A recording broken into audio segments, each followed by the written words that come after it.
Pour bien s'entendre, il faut bien s'écouter. Rendez-vous sur M, la petite radio du Grand Maghreb.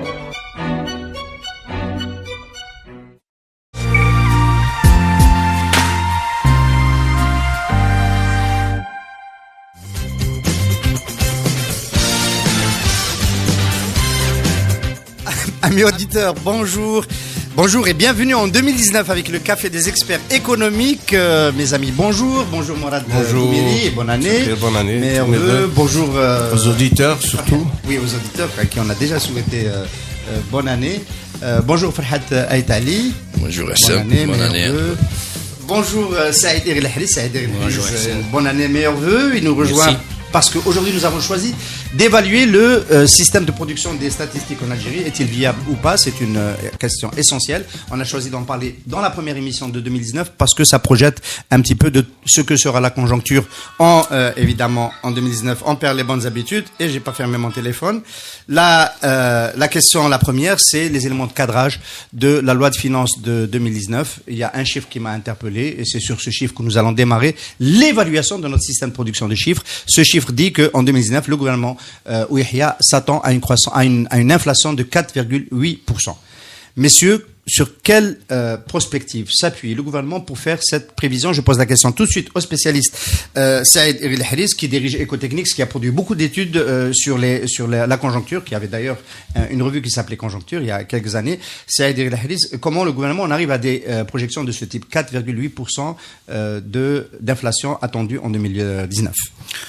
Bon, a priori, le gouvernement n'a pas donné les méthodes suivant lesquelles il a donné les différentes projections, en particulier l'inflation.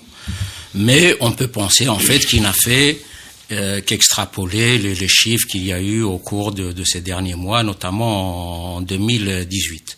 Qui disent quoi, les chiffres de 2018? Qui tournaient autour de 4, 5, c'était ça. Mais bien entendu, tout le monde s'attend à une inflation assez importante à partir du moment où la planche à billets est utilisée. Donc il y a en fait il y a un retard pour le déclenchement de cette inflation importante qui peut intervenir donc avec un plus ou moins grand décalage. Ce qu'on sait en termes de théorie monétaire, si vous voulez, ou en termes de prévision de ce qui se passe, c'est que à un terme plus ou moins proche, l'inflation va s'aligner sur le rapport qu'il y a entre la production et la monnaie qu'il y a. Donc les prix vont nécessairement s'ajuster. Maintenant, avec quel décalage, c'est vraiment difficile à dire. Mais déjà, il est possible quand même que le chiffre qui est donné par les pouvoirs publics dans la loi des finances puisse être démenti, que l'inflation puisse être plus importante. Mais déjà la base sur laquelle ce chiffre et cette projection est proposée, est-ce qu'elle n'est pas viciée? Parce que il y a beaucoup de gens qui contestent déjà les chiffres de 2018. Si on prend des chiffres qui sont relativement déflatés par rapport à la réalité, évidemment, on a une prospective qui est plus modérée. Tout le monde, je rappelle que Ahmed Ben Bitoul ici avait dit que en 2018, on aurait déjà une inflation à 2 chiffres, voire la prise sur risque, et il a encore maintenu il y a quelques jours à 3 chiffres. Bon, à 2 chiffres, c'est déjà peut-être le cas. Est-ce que, Saïd El Haris, vous considérez que nous sommes déjà à une inflation à 2 chiffres en 2018? Non, il faut recadrer plusieurs. Ce que je dis, c'est qu'avec la forte création monétaire qu'il y a, le niveau des prix va s'ajuster à un moment ou à un autre. Mais qu'on peut pas dire, comme il n'y a pas d'études, je veux dire, il y a très très peu d'études à ce sujet, pour l'économie algérienne tout au moins, c'est très difficile à dire à quel moment ça va intervenir, parce qu'il y a beaucoup d'éléments, mais ça va intervenir à un moment ou à un autre. Maintenant, quant à la production des chiffres sur l'inflation. Généralement, les gens confondent toujours entre le niveau des prix et la progression des prix. Le niveau des prix, disons, il peut être plus ou moins différent d'une région à l'autre, d'un produit à l'autre, d'une couche sociale à l'autre, en fonction de son panier, etc. Mais la progression des prix il y a suffisamment d'inertie par rapport au coefficient de pondération des différents biens et services. Donc ça, en plus, bon, c'est une c'est une méthodologie bien maîtrisée, etc. On va revenir sur la méthodologie. Je pense pas qu'il y ait vraiment... On va profiter de la présence des experts pour interroger cette méthodologie, notamment celle de l'indicateur de l'ONS qui est là. Mourad Goumiri, 4,8% si tu étais investisseur, peut-être que tu l'es, enfin notre ami Farhat est allié potentiellement aussi. Tu dois décider de l'investissement en 2019. Est-ce que tu vas prendre au sérieux cette prévision de 4,8% pour décider d'un placement, d'un investissement financier ou tout autre?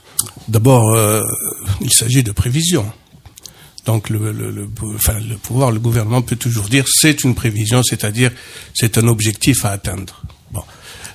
Deuxièmement, je crois que Cyril Lahri vient de le dire, il y a des cycles économiques. C'est entre la décision prise d'injecter et ses effets sur les différents marchés, il y a un temps qui s'écoule et aujourd'hui, on perçoit difficilement encore ces tensions inflationnistes sur certains produits. Il faut pas oublier la masse de ressources qui est mise dans le soutien des prix, dans les subventions, etc., qui aujourd'hui amortissent les chocs inflationnistes. Mais au-delà de tout cela, en fait, il faut voir aussi l'origine, plutôt l'affectation de l'injection de cette monnaie. Souvenez-vous qu'à un moment donné, on disait cet argent va aller dans le budget d'équipement de l'État. Vous vous souvenez de cette phrase en disant non, il n'y aura pas d'effet sur les prix parce que ce n'est pas dans la consommation. Or, on sait très bien, lorsqu'on analyse le budget d'équipement, qu'en fait, il s'agissait d'essuyer ou d'effacer ou de couvrir un certain nombre de dépenses d'impayés.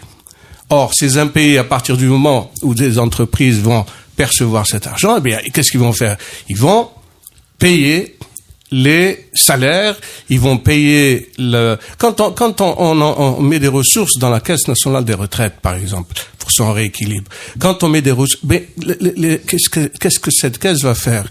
Sinon de payer, des retraités. Et les retraités, dès qu'ils ont un virement, ils vont aller sortir cet argent et penser sur les différents marchés de biens et services qu'il y a au niveau national. Donc, alors, on est d'accord quand même pour dire qu'il n'y a pas eu d'hyperinflation depuis 18 mois qu'il y a une politique de planche à billets, donc d'une politique de financement du déficit non conventionnel, mais il y a quand même eu une première vague d'inflation qui a touché les produits importés. Il faudrait peut-être revenir sur le mécanisme de calcul justement de ce fameux taux d'inflation. Au sens universel du terme, l'Algérie ne déroge pas. Je crois qu'en général, c'est l'ONS qui le fait. Il y a des indices de prix à la consommation. C'est ces indices de prix, c'est les évolutions de ces indices de prix à la consommation de différents produits qui vont pratiquement de la sphère alimentaire jusqu'aux locations immobilières ou pratiquement tous les besoins d'un ménage donné et tous les prix, intrants inclus. Parce que les intrants industriels entrent aussi dans la composition des prix d'un produit final. Donc à partir de là, si on prend cette logique-là et on applique des pondérations, quand vous dites par exemple, voilà, le ménage algérien moyen, en fonction du revenu algérien moyen, consomme 40 ou 50% de produits alimentaires. Automatiquement, si l'évolution des prix, des indices de prix à la consommation n'est pas très rapide au niveau de ces produits-là, forcément ce coefficient va influer sur tout le reste. Si vous prenez par exemple l'immobilier, la location là à 5%, ce coefficient va influer à hauteur de 5%. Donc, dans ces calculs-là, en général, c'est assez précis. Mais ça ne reflète pas la réalité de toutes les strates de la société. Le problème est là, c'est que nous prenons des échantillons moyens, que ce soit en matière de revenus, en matière de consommation. Mais nous ne prenons pas l'effet psychologique dans la société.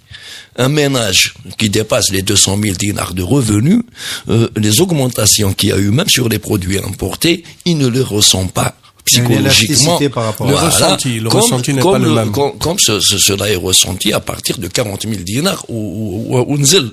Là, ça a des effets psychologiques sur la société qui eux-mêmes peuvent générer d'autres effets.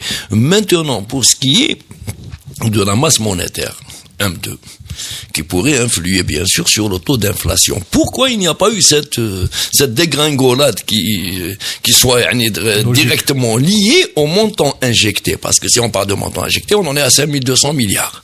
Avec les 1187 qu'ils ont demandé récemment pour alimenter le FNI, le Fonds national d'investissement. Mais cet argent-là n'est pas allé en surplus dans les revenus des gens. Il est allé en compensation d'un déficit pour maintenir le même rythme de revenus qu'il y a 3 ans, quand il n'y avait pas la déficience en matière de revenus du Trésor. Donc le Trésor n'a pas injecté des augmentations. S'il y avait eu des augmentations, les 2000 milliards là en augmentation, effectivement, en injectant 2000 milliards de dinars dans la sphère réelle. On a une demande solvable voilà. qui est plus Mais grande. là, les 2000 milliards, ils sont allés maintenir le même niveau de dépenses. Donc, au niveau de la société, c'est un trou qui a été compensé. J'ajouterais aussi un phénomène qui est ce qu'on appelle le schéma de consommation des ménages. Il y a des substitutions qui vont se faire et qui se font immédiatement sur les différents produits de ce qu'on appelle le panier de la marchandise, de la ménagère. C'est-à-dire, on va aller moins vers les produits sensibles comme la viande rouge et on va aller vers la viande blanche. Et quand l'effet prix va tirer la viande blanche vers le haut, on va aller vers les œufs et vers le lait, etc. Donc, il y a à l'intérieur des schémas de consommation des ménages des ajustements qui se font au niveau des ménages et qui, là aussi, amortissent le choc. Mais il va y avoir un moment où il faut absolument que le ménage puisse avoir ses 2000, 3000 calories jour. Et cela, c'est lorsque on va toucher aux produits de substitution alors les plus bas. Pour une fois, on va inverser un peu les rôles. Enfin, je joue d'habitude le rôle du modérateur qui défend les politiques publiques, parce que vous le faites pas beaucoup, messieurs les experts. C'est pas le cas de Saïd El-Haïs, qui est notre invité du jour. Et donc, on me le reproche beaucoup sur YouTube. Il y en a même qui trouvent que j'ai trouvé un double langage. Il y en a un pour le CPP et un autre pour le CEE. Mais aujourd'hui, sur le taux d'inflation, je vous trouve un peu trop tempéré. Moi, je considère que c'est un taux bidon qui ne rend pas compte, y compris dans la frange moyenne c'est vrai que le ressenti n'est pas le même selon les strates de la société et des revenus. Je vais poser la question après pour essayer de compenser cela avec Saïd El-Haïs. Mais moi, je trouve que c'est un taux bidon, qu'il est très en deçà de l'inflation réelle. Alors, ma question, c'est, est-ce que les coefficients de pondération de l'ONS, dans son fameux indice, très vieil indice des prix à la consommation d'Alger, est-ce qu'on n'a pas suffisamment, est-ce qu'il n'est pas trop rigide, est-ce qu'on n'a pas on s'est pas adapté sur les 20 dernières années, les dépenses des ménages moyens? Je dis bien les ménages moyens. Oustada, revenu autour de 50 000, 55 000 dinars, avec son mari, donc ça ferait 100 000 dinars dans un ménage, etc. Les frais d'automobile, de voiture, la téléphonie, la connexion Internet. Est-ce qu'il n'y a pas une catégorie de dépenses qui pèse aujourd'hui sur le budget budget de la ménagère, pour utiliser le jargon, et qui n'est pas suffisamment intégré dans la pondération de l'ONS? Non, mais de toute manière, ça, même si les coefficients de pondération changent, ça ne va pas révolutionner l'évolution de l'indice. C'est ça, il faut le voir. Pourquoi? Parce que lorsque vous avez, par exemple, 40% pour les dépenses alimentaires... Si elle tombe à 25%? Attends. Je parle en termes d'évolution. Oui, c'est-à-dire de ce que dépense un ménage, c'est juste 25%, c'est plus 40%. Au lieu que ce soit 0,25, au lieu que ce soit 0,40, ça va être 0, d'ailleurs, ça peut pas être 0,25, disons 0,35. D'accord. Donc, déjà, c'est relativement faible en termes de variation dans le budget des ménages. Et ensuite, ça va faire apparaître peut-être la première année, mais ensuite, l'évolution de la deuxième année par rapport à la première année ne va pas être révolutionnée. Donc, je pense que c'est un faux procès qu'on fait à l'ONS. On peut dire, il y aurait peut-être moyen. Ça ressemble au couffin des années, à l'inspecteur Tahar, l'indice à l'ONS, pour parler un peu dans le jargon de Frata. On a l'impression que ça ne veut pas bouger. C'est toujours beaucoup les produits frais, les Algériens ne consomment plus de la même manière. Non, mais pourquoi tu dis ça sur aucune base? C'est pas possible. Si, effectivement, il y avait un institut quelconque... Les frais de voyage, les Algériens voyagent beaucoup plus qu'il y a 20 ans. On va prendre... Restons sur une logique... Le temps de loisir. Restons sur une logique d'ensemble pour voir un peu ce qui se passe. Si, effectivement, un institut quelconque, ou un centre de recherche, ou un bureau d'études avait produit une étude qui dirait, voilà, écoutez, vraiment, c'est pas possible. Ça reste un peu sur le langage de la rue qui dit, voilà, la viande, elle est maintenant sur 1000 dinars le kilo, et donc l'indice devrait avoir augmenté de 10%. Alors que l'indice, il représente vraiment l'ensemble des produits consommés par les ménages. Donc, de ce point de vue-là, moi, je veux dire, j'ai quand même un minimum de connaissances de cet indice, de la manière dont il est produit et de l'étude de la consommation. Je pense que en tout cas, même si on peut le remettre en cause, les coefficients de pondération de manière marginale, ça ne va pas révolutionner l'évolution de l'indice, c'est-à-dire l'inflation. Par contre, par rapport aux affirmations, disons, des pouvoirs publics, notamment à l'occasion de la présentation des lois des finances et des prévisions qui l'accompagnent, c'est vrai que il y a un défaut de communication à ce sujet, parce qu'il est sûr qu'il y a, avec la création monétaire il va y avoir une disproportion entre les biens produits physiquement et la monnaie qu'il y a par rapport à ce qu'il y avait auparavant. Donc il va y avoir un relèvement des prix beaucoup plus important que les 4,5. C'est mécanique, tout ce qu'on veut. Une chose, puisqu'on est dans le technique, malheureusement on aurait dû commencer pour moi dans le technique, c'est qu'entre l'indice de Pasch et l'indice de Fischer, que l'ONS... C'est un indice de l'Asper qu'ils utilisent. Oui. Donc, chaque indice a ses avantages et ses défauts. Ou il a les défauts de ses avantages ou l'avantage de ses défauts. Je prends un exemple type, les loyers. C'est Barthélémy. Mais vous imaginez la différence entre les loyers publics et les loyers privés. C'est du tout. Alors, si j'ai envie d'ajouter la devise, qui fait partie de la consommation. On achète tous un moment dans l'année des devises. Et la variation des devises devrait être intégrée dans l'évaluation. Donc, le choix de prendre comme indice dans la famille des produits avec les pondérations dont on vient de parler, tel ou tel niveau de prix vous change complètement vos calculs. C'est pour ça que moi je suis d'accord avec ce que je viens de dire. Il faut pas jeter la pierre à l'ONS, qui essaye de faire un travail scientifique avec des règles connues, reconnues, etc. Par contre, les partis pris sur le schéma de consommation et sur les pondérations, là, elles sont évidemment, on utilise les alors indices, on va passer dans une seconde au chômage, on finit sur l'inflation. On est en train de faire de la bonne musique sur le mauvais instrument. Oui. Voilà.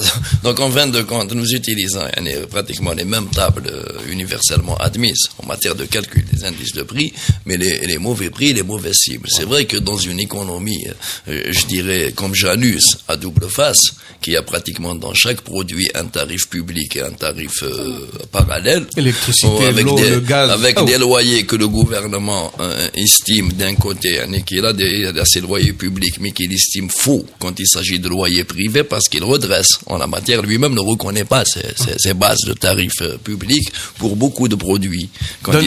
Voilà, d'un tiers, des fois, oui, c'est une envolée quand on passe de 5 000 à 30 000 dinars pour la même surface en mètre carré dans la même zone entre ce que demande l'État et ce que l'ONS prend en charge comme niveau de loyer et ce qui se pratique en sous-table. Encore une fois, il faut se rappeler que c'est l'évolution d'année en année qui est évaluée. Oui, évidemment.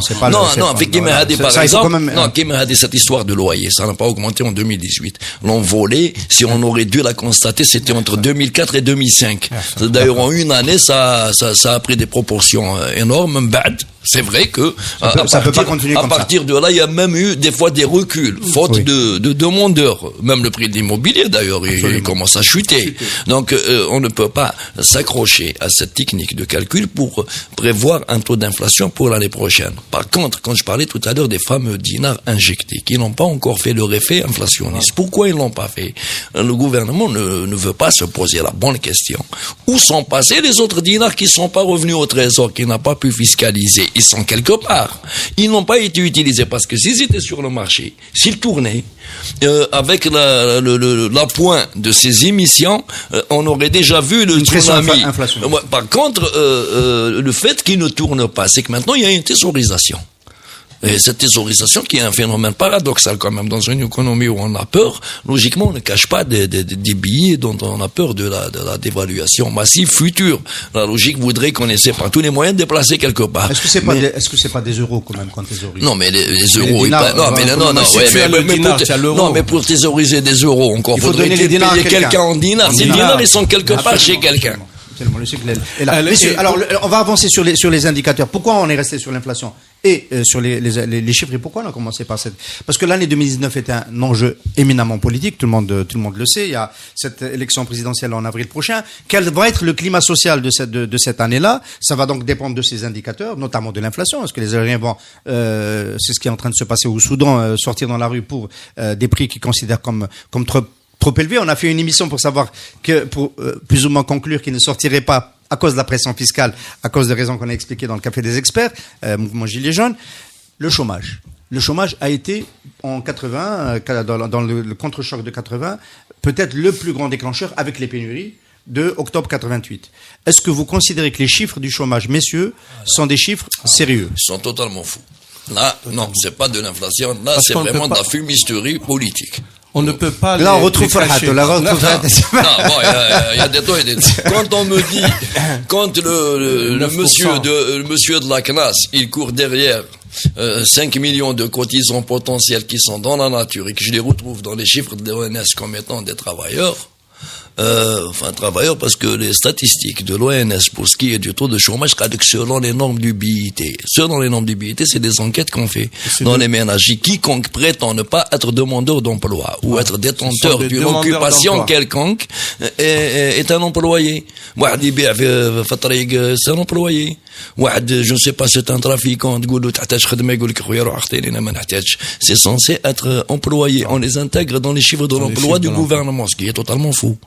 Donc, il y a un problème de définition. Alors, Saïd El Haris, votre bureau d'études éco-techniques, ça a eu à mener des enquêtes sur l'emploi, notamment sous l'angle genre. Je me rappelle une fois, ça remonte à quelques années. Est-ce que les enquêtes sur l'emploi de l'ONS sont aussi défendables que ceux sur l'indice des prix? Non, en fait, ce qu'il faut voir, c'est que quand on donne quand M. Itali parlait de la définition du BIT, cette définition, c'est quoi? C'est qu'on se réfère à une période de référence qui est la semaine d'avant ou d'avant l'enquête ou des choses comme ça. On pose la question à la personne, est-ce que vous avez travaillé au cours de cette semaine? D'accord? Donc, n'importe quelle personne qui a travaillé au cours de cette semaine est considérée comme employé, occupé, c'est le mot. Ensuite, pour le chômage, on pose la question, est-ce que vous êtes à la recherche d'un emploi? Donc, il y a deux travers, si vous voulez, deux biais à travers cette question. D'une part, pour réellement interpréter cette occupation, il faut aller plus loin. Combien de temps vous travaillez, ensuite sur une plus longue période au cours de l'année pour laquelle se déroule l'enquête, combien de jours avez-vous travaillé, dans quel secteur, etc. De manière à avoir une vision beaucoup plus nette sur la nature de ce travail. La même chose pour quand on pose la question, est-ce que vous êtes à la recherche d'un emploi? Il y a beaucoup de biais là aussi. Donc, il y a des gens qui sont désespérés de trouver un emploi. Il va vous dire, je ne cherche plus d'emploi. Il y a les femmes, c'est quelqu'un connu, qui cherche plus d'emploi, il n'est pas considéré comme au chômage. Ah oui. Non. C'est quelqu'un qui est mais si c'est quelqu'un qui a désespéré et qui voit qu'il est dans un village un peu éloigné des centres, etc., et qui n'a aucune chance de trouver un emploi, il va dire non, je cherche pas d'emploi. Les femmes, c'est la même chose. En fait, l'activité des femmes, c'est avec pour beaucoup, c'est avec les opportunités qui sont engendrées. Lorsqu'il y a, disons, une forte période, une forte croissance, et qu'il y a des opportunités d'emploi, les femmes se mettent sur le marché du travail. Dès qu'il y a une baisse de la croissance, c'est les premières à en sortir. Donc il y a beaucoup de phénomènes comme ça qu'il faut avoir en tête. Ensuite, il y a le problème de l'emploi, comme on disait. Il faut savoir qu'effectivement, il y a pratiquement 50% de l'emploi qui est de la population occupée qui n'est pas déclarée à à la sécurité sociale. C'est vrai que le taux de non-déclaration, il baisse depuis quelques années. Il était à 60, maintenant il est à 50. Mais il y a quand même des questions à se poser sur la nature d'un emploi où les gens ne sont pas déclarés. Alors ça signifie que le taux d'emploi et le taux d'occupation est quand même plus élevé que puisque une partie de ceux qui travaillent ne sont pas déclarés, donc ils ne sortent pas comme occupés. Si. Ils sortent quand même. En fait, c'est une enquête qu'on fait auprès des individus. Des individus. Dans les ménages. Oui, voilà. Pardon, M. Goumit. Donc, les gens disent, on a travaillé la semaine passée. C'est tout ce que cela signifie, c'est tout. Ça ne veut pas dire qu'ils travaillent 220 jours dans l'année, ou qu'ils sont assurés, ou que, etc., etc. Donc, il faut savoir interpréter ces chiffres. Tout ce qu'on sait, c'est que, disons, la situation ne bouge pas par rapport, pratiquement, par rapport à l'année passée, on tourne autour de 17,5, 11, etc. La situation on peut pas dire qu'il y a une dégradation. Mais sur la nature de ces emplois, bon, évidemment, c'est pas des emplois à plein temps durant toute l'année, etc. C'est clair. Il y a aussi un problème d'inadéquation offre-demande sur le marché de l'emploi. Ça, on l'oublie, hein. Il y a des secteurs demandeurs d'emploi et on ne trouve pas de travailleurs. Par exemple, le BTP. Actuellement, on est en train de faire travailler les Africains qui les subsahariens. Nous sommes africains aussi. Oui, bon, c'est la question de terminologie. Oui, qu'elle n'a pas la tête. Oui, non, les subsahariens. C'est vrai qu'il travaille les subsahariens. Et je connais beaucoup d'entrepreneurs qui me disent, je ne trouve pas d'emploi qualifié. L'emploi qualifié, c'est tout ce qui sort des CFPA, etc., etc. Donc il y a cette barrière un peu qu'il faut qui ajoute. Ensuite, il y a la précarité. Dans les entreprises, de plus en plus, on va vers les CDD plutôt que les CDI, c'est-à-dire c'est un emploi par contrat d'une année, de 6 mois, etc. Et puis ensuite on verra. Donc là aussi, si vous considérez que quelqu'un qui travaille, 2-3 mois par an c'est un emploi, là, ça fausse complètement la statistique. Le troisième élément en matière d'appréciation de l'emploi, c'est les entreprises étrangères qui viennent avec leurs propres employés. Par exemple, les Chinois. Moi, j'ai vu des Chinois en train de faire un ponçage de marbre d'entreprises ou d'institutions, etc., etc. Bon, j'ai posé la question. Pourquoi vous mettez un Chinois pour cette espèce d'emploi qui est donné à tout le monde? Le Chinois travaille 12 heures, 15 heures par jour et il n'est pas syndiqué. Par contre, l'Algérien, non seulement il travaille 8 heures, quand il travaille 8 heures, en plus il a un syndicat qui le défend, etc., etc. Donc le choix est vite fait. Donc tous ces éléments-là donnent une fausse interprétation. Alors, monsieur, j'ai une question. Il y a un autre problème. Haraga. Je ne sais pas. Ben oui. Haraga, c'est pas des employés, quand même. Non, mais j'ajouterais. Si, souvent, c'est des employés, malheureusement. Non, je parle de Falharga. Falharga, c'est le passeur qui est occupé. C'est le passeur qui est occupé. C'est du maritime. Une question, monsieur, juste pour vous donner la possibilité de rebondir très vite.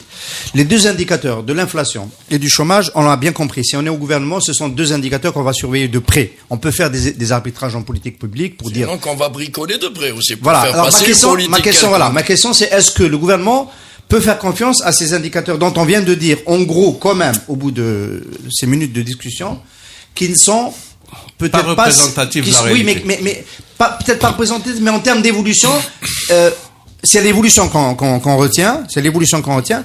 Il n'y a pas de flambée. J'ai bien noté ce que vous disiez, messieurs. Il n'y a pas de flambée de l'inflation pour des raisons qu'on a expliquées. Donc, on peut considérer que l'évolution reste modérée des prix. Et il n'y a pas de flambée du chômage, donc aussi. Et donc, on peut considérer que c'est aussi un paramètre qui est stabilisé. Est-ce que le gouvernement peut faire confiance à l'ONS sur ces deux évolutions-là pour 2019 ? Parce que c'est en fait de ça qu'il s'agit. C'est de s'appuyer sur des chiffres pour conduire une politique publique. Quelle est C'est pas le, pardon, c'est pas le problème des chiffres de l'ONS. En fait, qu'est-ce qui va se passer? Si on continue sur la création monétaire de cette manière-là, on ne pourra pas les maintenir indéfiniment. Il y aura de l'hyperinflation et donc le taux de chômage, il va...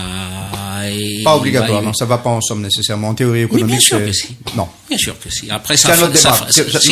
On peut faire l'hyperinflation et avoir un taux de chômage maîtrisé. D'ailleurs, souvent, on lâche l'inflation pour défendre le chômage. Non. Ce qui va se passer, c'est ça. Parce que ça va brider, après, ça va brider la consommation, ça va brider la production. Et quand ça bride la production, ça retentit sur le chômage. C'est ça le cycle, enfin, disons, le mécanisme qui va s'enclencher. Donc, mais ça n'a rien à voir avec l'ONS. L'ONS, il donne des indicateurs. Bon, après, le gouvernement ou les pouvoirs publics, ils utilisent comme ils veulent. C'est la politique économique qui est mauvaise, en fait. Ouais. Parce que on fait pas les réformes qu'il faut au bon moment pour des différentes raisons. Mais c'est clair qu'on va dans la question qu'il fallait poser, est-ce qu'on peut faire confiance au gouvernement? Oui, non, cette question, il a déjà répondu beaucoup de fois. C'est beaucoup plus réaliste. Et non pas l'ONS. Le gouvernement, il va continuer sur sa trajectoire parce qu'il s'est piégé dans une trajectoire sur laquelle il ne peut pas faire demi-tour. Il va continuer à émettre parce qu'il n'a aucune autre ressource. Il ne peut ni reculer sur ses dépenses, qu'il a pratiquement toutes plombées dans des chapitres sur lesquels il ne peut pas faire la moindre réduction. Et évidemment, comme il n'a pas d'autres ressources que l'émission, il va continuer à émettre, ça c'est une certitude. À moins de trouver une autre politique monétaire, à moins de faire une sorte de New Deal que ne peut pas faire ce gouvernement. Les gens qui nous ont piégés dans cette logique infernale depuis pratiquement la hausse des prix du pétrole ne sont pas qualifiés pour trouver ils sont même pas crédibles s'ils proposaient un New Deal. Mais il y a un espoir extraordinaire que vient de prononcer le ministre de l'Énergie. 3 siècles de gaz.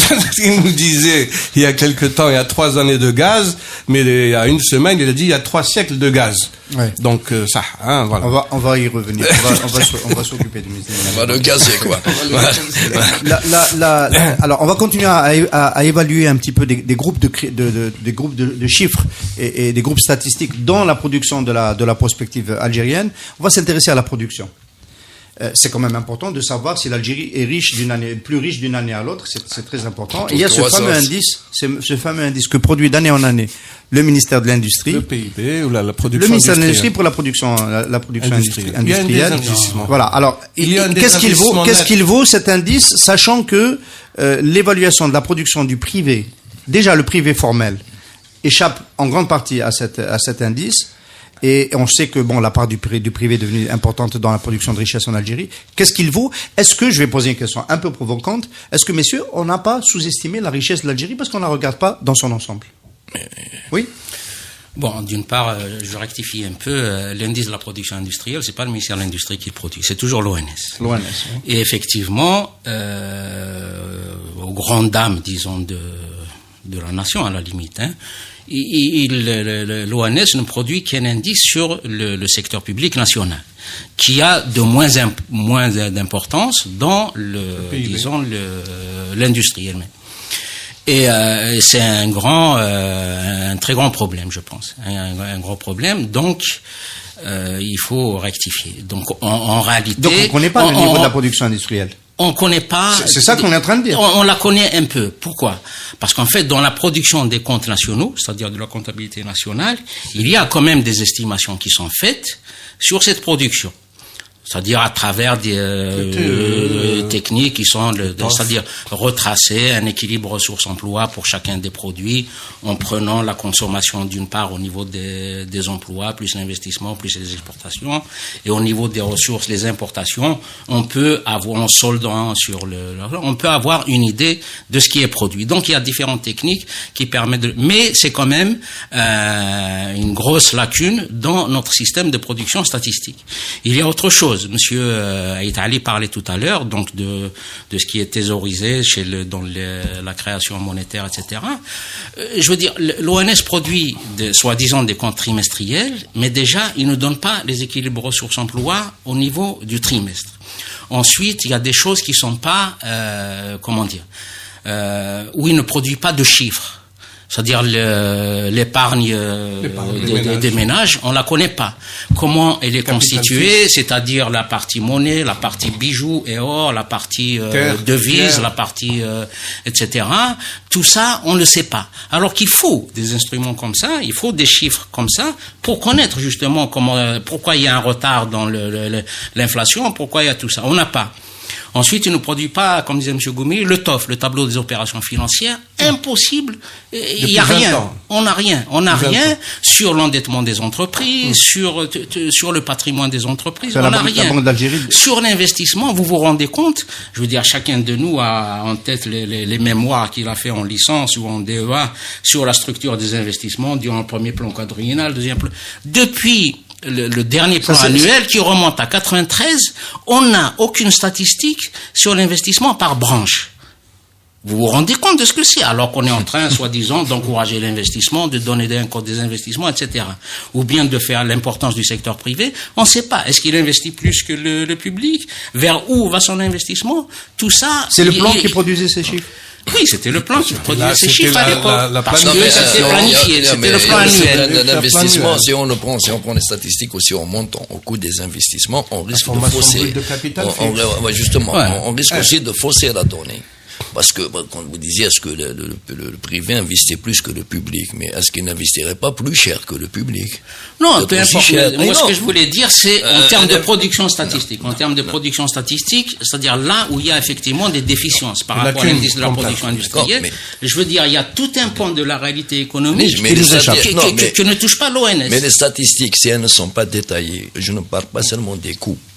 Je ne parle pas des amortissements, de la vétusté du matériel ou des nouvelles acquisitions. Je parle de la réalité, de l'économie réelle, des équipements en question, de ce qui existe comme équipement, comme bâtiment, ce que ça a coûté réellement. Parce que quand on voit les chiffres de la Banque d'Algérie, les crédits à l'économie aujourd'hui, c'est 50-50 entre le public et le privé. Le privé représente quand même, en termes d'emploi, 4 à 5 fois plus que le public. Toute entreprise confondue. La fonction publique, le secteur public économique, il n'est pas si important que ça. Mais pour les mêmes crédits, alors que les assainissements successifs, normalement, auraient dû ramener le public à zéro. Et n'auraient pas à rivaliser avec le privé en matière de coût des investissements, qui est à 5 000 milliards de dinars pour chaque secteur, alors qu'Ouahdi a bénéficié de 8 000 milliards d'assainissement, il y a quelque chose qui cloche. Mais quelle est la nature aussi des investissements du privé en question? Oui. Quelles sont la nature des crédits, de la maturité terme? Est-ce que c'est du moyen terme, du long terme? Alors, mais on n'a rien. Donc on n'a rien. Au niveau de la Banque d'Algérie, on a quelques détails, mais au niveau des organismes censés nous éclairer une bonne fois pour toutes. Alors, est-ce que finalement, dans ce, on va dire, dans ce tableau sombre des angles morts de la statistique qui manque aux prospectivistes et aux conjoncturistes, est-ce que finalement les chiffres les plus fiables sont pas ceux du CNIS de la douane qui nous disent qu'est-ce qui est rentré, qu'est-ce qui est sorti? Est-ce que c'est pas ça finalement la statistique la plus sûre? On peut partir de cette plateforme pour extrapoler beaucoup d'autres choses. D'abord, tous les producteurs de statistiques. Non, mais j'ai posé ma question sur qu'est-ce que vaut la statistique du la CNIS, les douanes d'une manière générale, est un des éléments de production de statistiques. Ce n'est qu'un. La Banque centrale a aussi produit des statistiques et d'autres organismes produisent des statistiques. Le problème, c'est que tout ce flux de statistiques qui vient de différents compartiments n'est pas synthétisé au niveau... vous savez qu'il y a un Conseil national des statistiques qui ne s'est jamais réuni. Ça fait partie des ENIC, Conseil national de l'énergie, Conseil national des statistiques, Conseil national de la concurrence. Donc, des organismes qui, normalement, avaient pour mission, justement, de rassembler tout ça, de faire des synthèses et de produire. Parce que la chose que je voudrais dire aujourd'hui avec force, il n'y a pas de citoyenneté dans un pays si vous n'avez pas un système de production de statistiques fiable. Vous ne pouvez pas être citoyen. Comment voulez-vous être citoyen et vous avez des statistiques soit qui n'existent pas, soit qui sont biaisées? C'est pas possible. Les choix économiques eux-mêmes ne peuvent pas se faire. Les choix des ménages eux-mêmes ne peuvent pas se faire. Donc c'est un problème très grave C'est un problème très grave, tant et si bien qu'à un moment donné, on voulait sacraliser le Conseil national de statistique et le mettre dans la Constitution. Et qu'il soit autonome vis-à-vis du pouvoir exécutif. Le problème, il est là. Est-ce que c'est pas la proposition de la ministre des Finances, Abdelatif Benachnou, qui avait suggéré en 2003 de créer un organisme de ce type, indépendant, qui agrège un petit peu toutes ces statistiques-là et qui fasse des études de prospective un peu sur le modèle des grands instituts mondiaux qui permettent au pouvoir public de tracer des caps. Est-ce que c'est pas ça qui nous manque, Saïd Elahliz? Non, moi je pense déjà il y a une contradiction dans les termes, dans ce qu'il dit. Parce qu'un organisme indépendant, il se crée tout seul. C'est pas l'État qui le crée. D'accord? Donc la loi, il y a des régulateurs. La loi sur la statistique, elle permettait déjà, en 94. Voilà. Elle avait balisé tous ces aspects-là. Elle permettait donc des organismes indépendants, des producteurs privés, etc. Elle avait tracé tout le cadre de la statistique publique, notamment. Et elle donnait même des garanties pour les citoyens pour un recours pour accéder aux statistiques dans le cas où la statistique publique n'était pas mise à leur disposition. Donc elle était relativement bien avancée pour l'époque. Le problème, c'est comme disait M. Goumiri, c'est le manque d'application. Le Conseil national de la statistique, qui devait être, disons, un petit peu le chef d'orchestre de tout ce système. D'abord, sa composante, qui devait être celle d'experts, ou tout au moins de statisticiens, de connaisseurs en statistique. On a mis des fonctionnaires. Rien, ils sont loin de ce qu'il faut. Ensuite, le secrétariat est assuré par l'ONS, qui devient en quelque sorte juge et partie. Et bon, c'est très difficile d'avancer comme ça. L'autre chose, c'est que l'organe central de statistique, qui est l'ONS, ne fait pas, suffisamment pour entraîner derrière lui tous les systèmes statistiques sectoriels des différents ministères, des collectivités locales, etc. Ils ne répondent pas. L'autre chose, c'est que alors qu'il y a 3 clients, si vous voulez, de la statistique, qui sont l'administration, les entreprises et les citoyens, dans la statistique qu'on produit, il y a un seul client qui est privilégié, c'est l'administration. Donc en fait, ce que produit l'administration, c'est un peu pour le régime, en fonction de ses besoins. J'ajouterais juste, Khadé, s'il te plaît, à ce que je viens de dire, parce que l'ONS ne peut pas. Mais il faut voir les conditions dans lesquelles l'ONS travaille. Elle avait un bureau pourri du côté de Boulevard Mohamed V, à côté d'ici, qui était un immeuble d'habitation. Au niveau de l'informatique, c'était au niveau des statuts, des salaires des fonctionnaires. Mais alors qu'on aurait pu mettre des moyens. Mais en attendant de mettre tout ça, on demande le strict minimum, une alimentation des bases de données sectorielles en temps réel. Alors, nous sommes en 2018. À qui on adresse ce reproche? À qui on adresse? Alors, moi, je te pose une question. Est-ce que là, on a suffisamment accablé l'administration publique, les pouvoirs publics, les gouvernements? Est-ce que les entreprises algériennes, je m'adresse à toi en priorité, est-ce que les entreprises privées en particulier, algériennes, ne contribuent pas à ce climat de... Est-ce qu'elles n'ont pas un problème avec les chiffres? Est-ce qu'elles commandent suffisamment d'études de marché? Est-ce qu'elles produisent suffisamment de statistiques? Est-ce que la data les intéresse? Les entreprises. Les entreprises algériennes.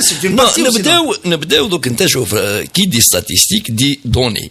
Qui dit une base de données dit transparence. La transparence, c'est un climat, c'est un état d'esprit qui englobe toutes les parties prenantes. Quand le gouvernement et les institutions publiques qui sont tenues de rendre public ce qu'elles font des biens publics, يخبوا تحت الطاولة يقول لك أنا بوركو هذا رزقي je vais le mettre أنا dans la clarté درك هو رزقي اللي ننزل فيه معاه راهو مخبي عليا تقول ورثو على جدو. Non, أنا je demande une chose, des bases de données يا أخي, le CNIS il est très fiable. On lui demande même pas des synthèses au CNIS. Quel en temps réel, chaque mois, chaque trimestre, toutes les validations par position tarifaire رجعهم public. ما تعطينيش الاسم تاع السيد, اعطيني les positions tarifaires ولحقنا فيهم ومن بعد بلي positions douanières on se débrouille. Les banques كيف تبع les crédits par maturité. À partir de là, chacun synthétise كيما يعرف. نروحوا للدار نحكموا لا بول دو كريستال كل واحد يعرف يحسب سيدي تحسب لي انت avec des synthèses fumeuses. On est d'accord. Ça c'est la part du public. Je reviens quand même aux entreprises privées. Est-ce qu'elles n'ont pas quand même un rôle à jouer pour rendre un peu plus transparent le système de production de chiffres? Est-ce qu'il n'y a pas un reproche quand même à leur adresser? Dans les entreprises publiques, bon, en fait, il y a deux les aspects. Entreprises, publiques et privées. Non, les entreprises, effectivement. Il y a deux aspects, c'est-à-dire la réponse aux enquêtes, d'accord. C'est-à-dire que quand on les sollicite, faut qu'elles répondent. Pour qu'elles répondent. Normalement, on revient au Conseil de la statistique, lorsque c'est une enquête enregistrée, c'est-à-dire qu'il y a un visa, elles sont tenues il y a une obligation de réponse. Avec pénalité. Ensuite, il y a l'autre problème, la fiabilité du chiffre qui est donné. Normalement, là, ensuite, ça devient technique. C'est-à-dire, au bout de 20 ans, 30 ans, 40 ans, un institut de statistique doit savoir quel est le degré de fiabilité des réponses qui sont données.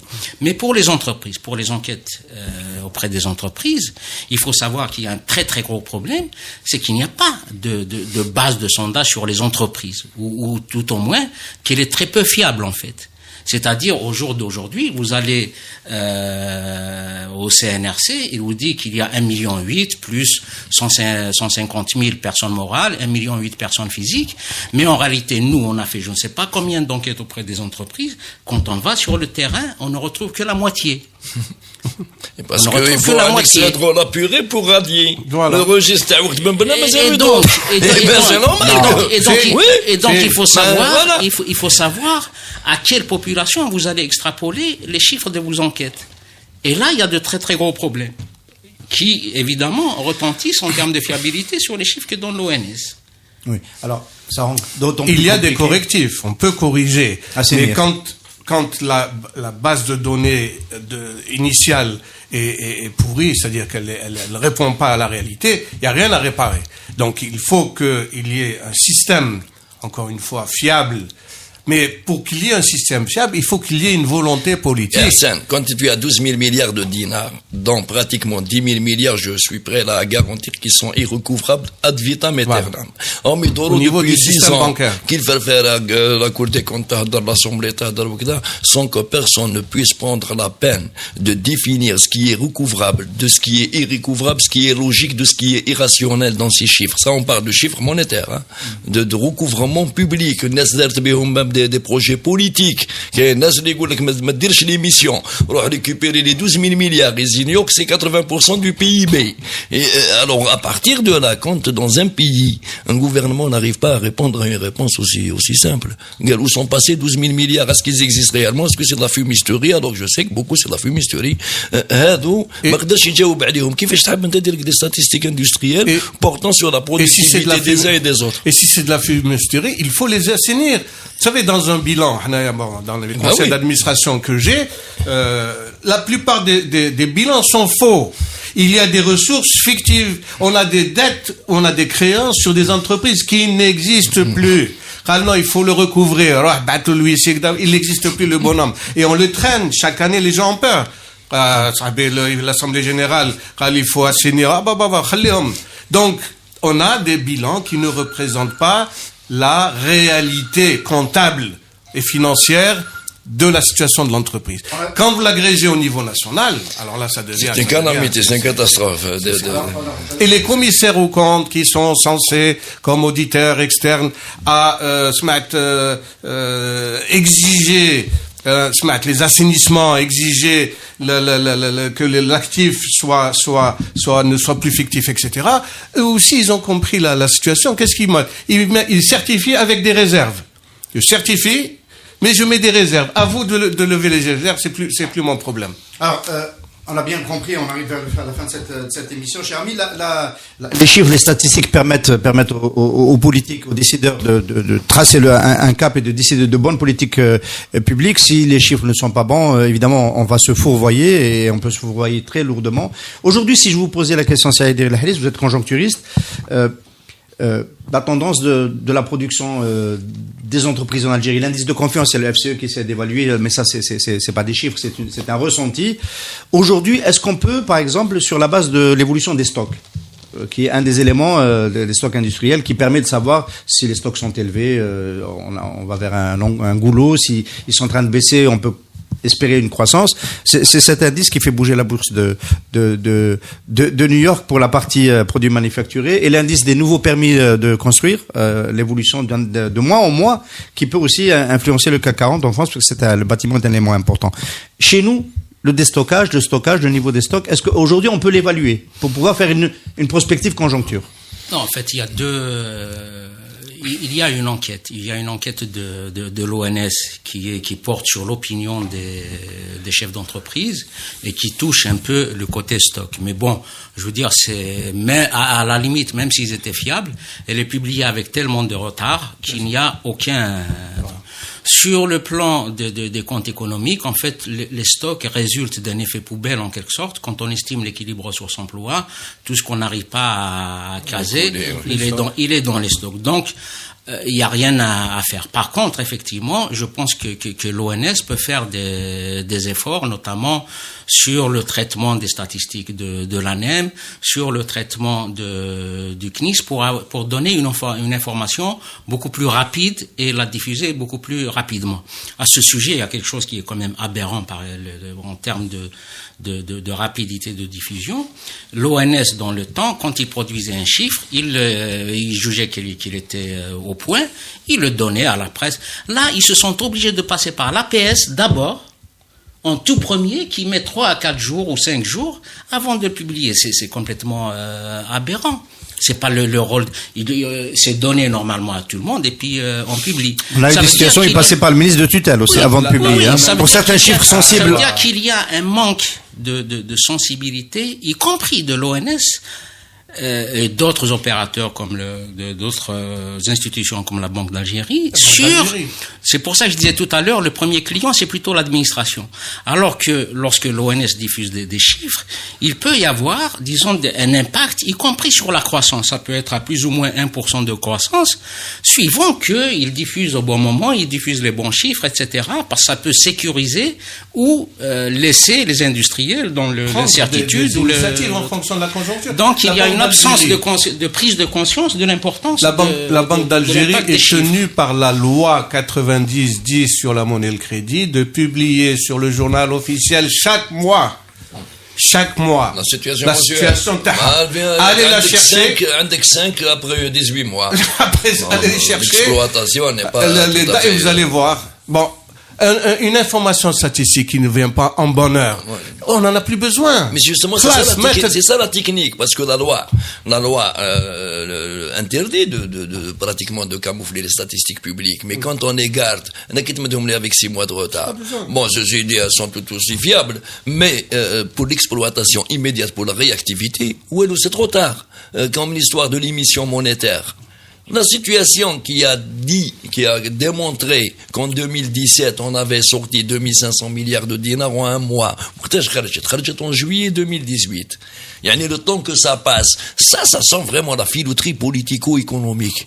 Un autre problème, moi je n'ai pas besoin qu'il me fasse ses propres indices. On peut même en matière de production industrielle, qui m'accorde même l'évolution des stocks de produits finis, le tassement des marchés. À partir du moment où le gros des intrants dans nos industries de transformation est importé, y compris dans l'agriculture, n'est pas local. Nous n'avons rien de local. Tout est du CKD, on est déguisé. Ici, à partir du CNIS, on chauffe l'évolution des renouvellements de stocks d'intrants.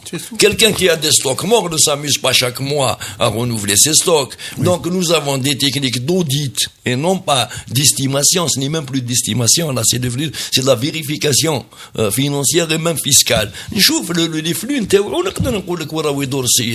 Parce qu'il viendrait pas à l'idée que quelqu'un qui est en difficulté de trésorerie va s'alimenter chaque mois ou il khabbi dans le garage. Ça, c'est l'ancien inspecteur des finances qui parle, à cette technique-là. Des statistiques, c'est ça. Absolument. Merci beaucoup, les amis auditeurs de Radio AM. Le CEE revient dans 2 lundis. Merci d'avoir été avec nous. Merci, messieurs. Merci. Au revoir.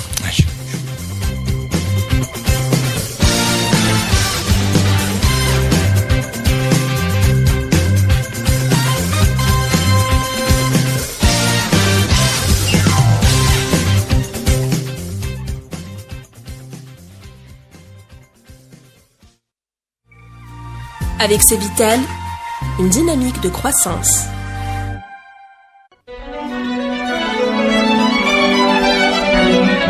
Pour bien s'entendre, il faut bien s'écouter. Rendez-vous sur M, la petite radio du Grand Maghreb.